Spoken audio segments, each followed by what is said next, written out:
ஆண்டவராகிய இயேசு கிறிஸ்துவின் நாமத்தில் உங்கள் அனைவருக்கும் என்னுடைய அன்பின் வாழ்த்துதலை தெரிவித்துக் கொள்கிறேன். கடந்த நாளில் நாம் உங்களுக்கு முன்பாக ஒரு கேள்விகளை வச்சோம். இப்போது அந்த கேள்விகளுள் முதல் கேள்வியை பற்றி நாம் இப்போ தியானிக்க போகிறோம். முதல் கேள்வி, நமக்கு இருக்கிற முதல் கேள்வி, கடவுள் யார்?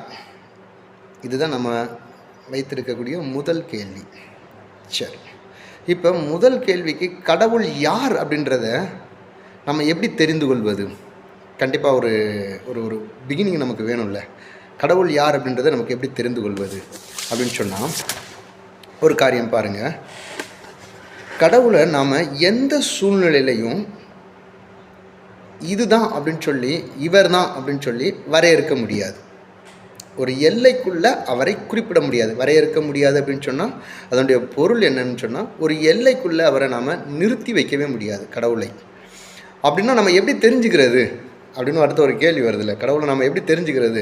அவரை ஒரு எல்லைக்குள்ளே நிறுத்தி வைக்க முடியாது அப்படின்னு சொன்னால் எப்படி நம்ம தெரிந்து கொள்வது அப்படின்னு சொன்னாக்க, அவரை ஒரு எல்லைக்குள்ளே தெரிந்து கொள்ள முடியாது, வரையறுக்க முடியாது தான்.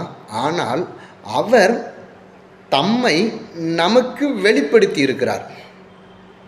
அவர் தம்மை நமக்கு வெளிப்படுத்தி இருக்கிறார். எந்த அளவுக்கு பிரதர் அவர் தன்னை நமக்கு வெளிப்படுத்தி இருக்கிறார் அப்படின்னு சொன்னால், எந்த அளவுக்கு பிரதர் அவர் தம்மை நமக்கு வெளிப்படுத்தி இருக்கிறார் அப்படின்னு சொன்னால், வேதாகமத்தில் அப்போஸ்தலர் புத்தகம் 17ஆம் அதிகாரம் 27வது வசனம் சொல்லுது.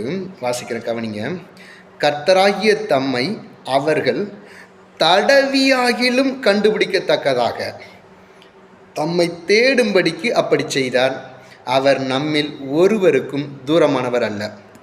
இந்த பிரசங்கத்தை அப்போஸ்தலராகிய பவுல் மார்ஸ் மேடையில் இருந்து அத்தனை பட்டணத்தாருக்கு பிரசங்கம் பண்ணிகிட்டு இருக்கிறாரு.